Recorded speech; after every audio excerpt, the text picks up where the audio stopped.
All right, welcome to our second video in the Tone for Life Academy series. I hope that you enjoyed the acceptance, and we'll go more into that teaching, about the 4 A's and how to make a permanent Tone for Life change. And so at this moment, a lot of you are probably thinking like, oh, I want to lose weight. I'm looking to feel better. I want more energy for my family, all of those things. And I just want to reassure you that this is the track that I've found works best with clients after being a trainer for over 17 years and just in my own personal life. These were the deeper dives that I needed to take to make those permanent changes.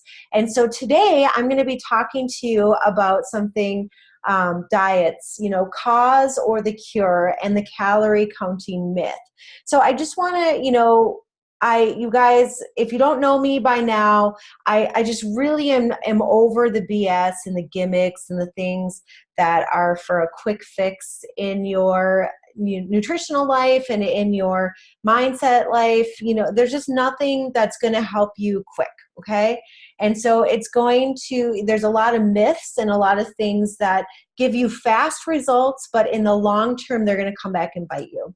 So that's what we're going to talk about today is, what is the real deal here? Why do we need to be leery of diets and calorie counting, and, why they're just not going to work long term?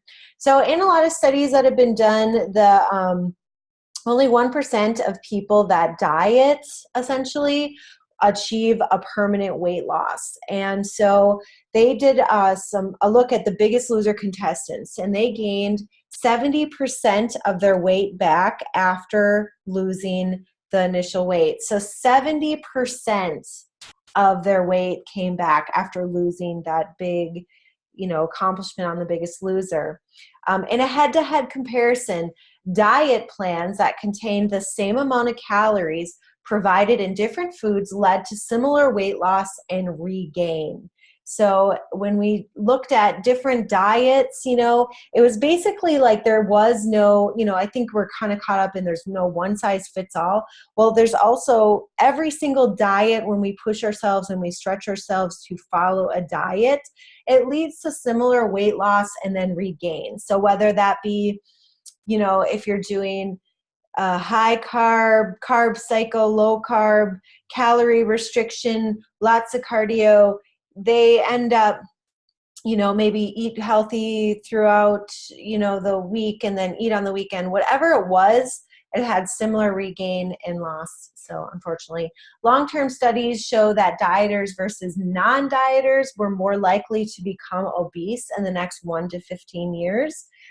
So, I don't want to scare you with these statistics, but I just want to kind of put them out there that these quick fixes, these diets and getting on, these things are why you've continuously found that they work for a little bit, but then you ultimately regain the weight and they're not working. And so you're probably at this moment, and I don't know exactly, but you're probably thinking, none of these things work. I don't want to do any of it. So how many times have you lost and regained?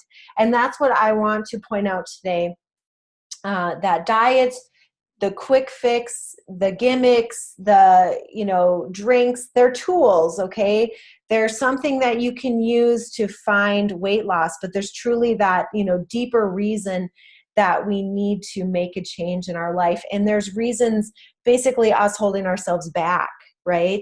That we need to figure out before we can, go forward. And so knowing that diets don't work because they lower our metabolism, okay? They elevate our stress hormone. They're short-term rubber band effect, and we're trying to trick our body like trying to trick a gas-powered engine to run on water. So let's start at the top. They lower your metabolism. So I really believe that educating you will become power in your life. And if you're like me at all, you like to know the background as to why something isn't working, then we can fix it, okay? And so metabolism.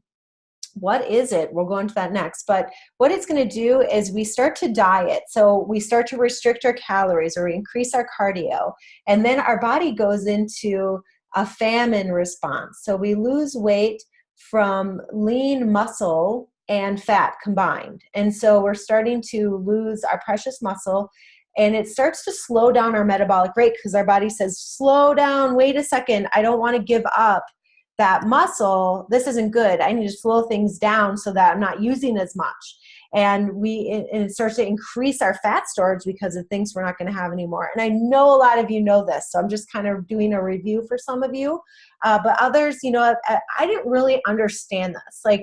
Or even though I mentally understood it, with clients, I wanted to show them okay, if we dip your calories super low, or if I get you doing a lot of cardio, I'll show you the results, and then you'll, hopefully get the momentum to want to keep going.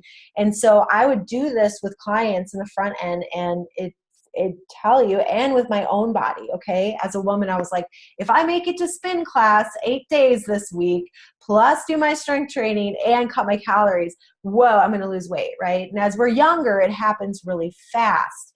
But then I didn't understand, oh my gosh, I'm actually setting myself up for a big failure because I can't keep clients doing all of that cardio, and I can't keep them restricting calories and I can't do it to myself, because eventually I would go back into the food and it would be tenfold, and I've already lost muscle. And so, the feast response. So we regain our weight from the fat that has been stored. We have our loss of muscle and a reduced metabolic rate. So when we go back to eating, in a normal level that we were before, and then we also stop exercising so much and just kind of go to a normal level of exercise, our body then gains weight at a much quicker rate because we don't have the muscle that we once had to support a higher metabolism. And so, because it's slowed down, remember. And so then we gain more weight back, and then we panic, and then we do it all over again. And it could look like, maybe it's Metafast this time. Maybe it's running this time. Maybe it's getting rid of all of our carbs, and we're not planning on continuing there. And then we add back in our carbs, and our body doesn't know what to do with them. It could look a variety of different ways, but that is basically the fall off, fail diet response. In the meanwhile, we're elevating our stress hormones. So cortisol is a stress hormone. In this series, I have a great one on hormones I want you to stay tuned for. But I'm just going to leave it there, just say cortisol. And I know a lot of us have heard of cortisol, and we know it's a stress hormone. We know it's not good, but we don't exactly know why or what. And a lot of times when we push ourselves to eat this really low amount of calories, and when we push ourselves to do lots of cardiovascular, it elevates our cortisol levels, which is not good, because our cortisol levels basically fatigue our adrenals, and then our body is not working the way that it's set up to work to support muscle and burn fat and to live life the way it's supposed to. It's really short term, because this kind of goes into this rubber band effect. So if you think about it, back to a little bit of mindset, we can only stretch ourselves so far. I think this is the best analogy, but if you have a rubber band and you're pushing yourself to perform at an uncomfortable level in something that you're maybe consciously wanting, but internally you're not used to it and you're not completely sure, and you even think this probably isn't even going to work. That's internal stuff that we're going to work on later, but we're pushing ourselves consciously, and what happens is we snap back. And so when you snap back, that's when you kind of throw, all things aside and you start eating again. And it could even be during the week, you're pushing yourself to behave and do your cardio. And then on the weekend, you're not, and you're eating all this food. So you're not getting anywhere, and you're trying to trick your body, again, like trying to trick a gas-powered engine to run on water. And that's just not going to work, guys, because if you took water and you've put it into your lawnmower, is it going to go anywhere? Is it going to, do what you want? I mean, maybe there'd be a little bit of gas in the tank still, and so it would power it up initially, but then it would really damage it ongoing, and it would break, and it just wouldn't work anymore. And that is kind of what we're doing to our bodies, ladies. And so diets just aren't what is a solution, but it just is not that. I guess the solution is more, we got to be on a mission, to educate you about how food works in the body so that you can stop dieting and just eat real foods that works with the body instead of against it.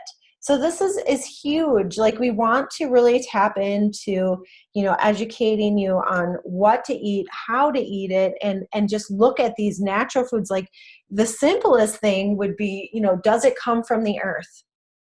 No.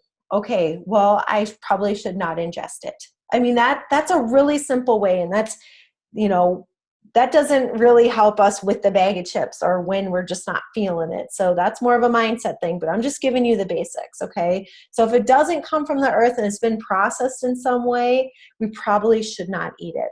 Let's go into your body. So I want to teach you a little bit about your body. The body is an entire structure, human, and it consists of 200 trillion cells and is the basic unit of life. Dang, that kind of blows my mind a little bit. I think of I'm getting out of bed, getting this big body going, but what the heck is it? It's a trillion cells. Oh my goodness, 200 trillion cells, and it's supporting life. It's a big deal. In those 200 trillion cells, more than 400 billion chemical reactions occur per second, every second that you're alive. So let's just blow our minds a little bit more and know that 400 billion chemical reactions happen every second that we're alive. So as I've been talking over the past few seconds, I've had billions upon billions of reactions happening to support my speech and my movement and my metabolism and my digestion. Chemical reactions turn one set of chemical substances into another. So that is basically what our body is, and our metabolism. In the sum of energy required, 400 billion vital chemical reactions happen second, day after day. And so all our metabolism is, and I think this gets so big, and it was big in my mind too, until I kind of looked into it a little bit more and thought, what the heck is your metabolism? It's basically just chemical reactions, okay? So one set of chemical reactions sets off another. Our body is a huge chemistry, not assignment, but it's a big chemical lab, okay? And so in order to keep the muscle and to burn the fat and to make the heart work and all the autonomic things happen, it's chemicals. So less chemical reactions equals slower metabolism. Bam! That's it. More chemical reactions equals faster metabolism. That is it. So ladies, when we are getting in there and we're thinking about it, just know that you want more chemical reactions for faster metabolism. And there's ways to do that. No water equals no life. So I'm going to talk to you today about the most basic thing that you can do for your metabolism right now, today. And so again, just stay with me. Every reaction that happens in your body requires water. H2O, it's a chemical. Reduced water in the body forces the body to limit the number of chemical reactions happening. It's able to have slowing the metabolism because we can't have as many reactions if we don't have the water to create it. There's no way that we can cheat this. There's just no way. There's one way only. You must drink the water. So more water equals more calories burned, equals more chemical reactions, which in turn creates a faster metabolism. And so I would say the one thing that you're hearing out there that's very accurate is that a faster metabolism is going to help you overall to burn more fat, get the body you want, have the energy you want to fuel you, to teach your kids how to eat correctly and to be able to be healthy and get rid of toxicities for the body. Start here And so you want more chemical reactions, so that means drink more water. And hopefully, I can go into details on what that's going to look like.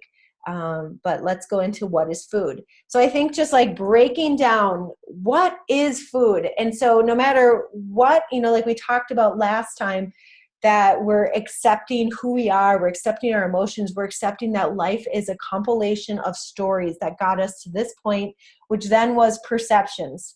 Okay. And so knowing that, I want to talk about food on the most basic level. So with no emotional attachment, with, no stories, nothing about where you're, what you ate when you sat down to the dinner table, and what you did when you didn't feel good. Maybe you ate to feel better, right? All of those things. Let's look at what it truly is, though, because I want to try to educate you. So if you can just think about, what is food? Food is any substance eaten or drunk. That's not good. That's okay. Maybe it's drunk. I don't know. Bear with me. Provides nutritional support for the body or for pleasure. So that's what I'm kind of, talking about. It usually consists of plant or animal origin. So most of our food comes from a plant or animal, and containing essential nutrients such as carbohydrates, one plane, fats, another, and down here, third, proteins. Those are our three big ones. And then minerals and vitamins. And it's assimilated by and ingested by an organism, which we are, to produce energy, stimulate growth, and maintain life. Doesn't that sound awesome? That's what food is. So it's our food fuel source. That's what it is. And I really get fired up about this because I used to look at food as lots of different things, but I didn't truly understand the origins of it and what it really was. I just didn't. And so it's exciting now to go over that with you. It's very important, I think, for us to understand. So there's proteins, carbohydrates, nucleic acids, lipids, vitamins, fiber, cellulose, species. So we're going down the line, and this is how it ends up. And so our proteins, enzymatic hydrolysis, so our body uses that and turns it, into amino acids, which then, gives us muscle. Carbohydrates, monosaccharides, resorption. Let's see if I can move this. There we go. Into our liver. And so then it's processing the body. It goes all the way through. We use our lipids to the lymph system, into the blood. Vitamins, lymphatic goes into the lymph system. So our body is using proteins. It needs carbohydrates, nucleic acids, lipids, vitamins, fiber. All of those words and things that you hear create some kind of chemical reaction in our body. It's broken down, and then it feeds our body as to where it needs to go. Okay? So just trust all of those things are good for you.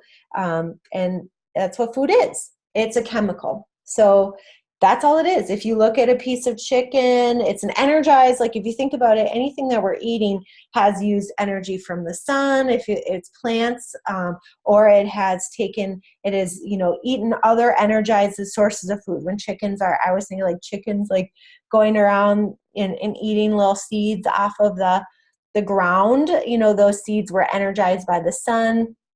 And then it created energy, and then they have energy, and then we eat the protein, and then that's a source of energy for us. And that's truly, it's just broken down, becomes a chemical. So amino acids to protein, that's a big thing. So protein is the building blocks. So amino acids are the building blocks of protein, which provides muscle for our body.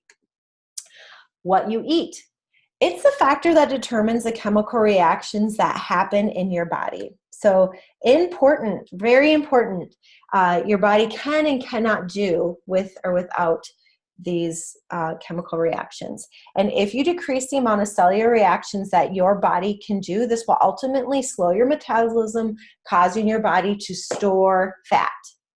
And it's your choice. If you look on the side of winning, I kind of wanted to throw this in here.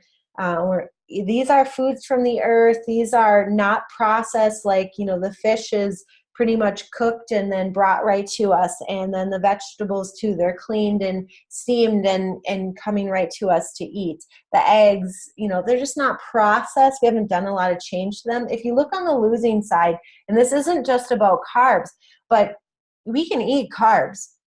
This is about eating the wrong types of foods that have been processed, and they're not, you know, the whole grain is not included.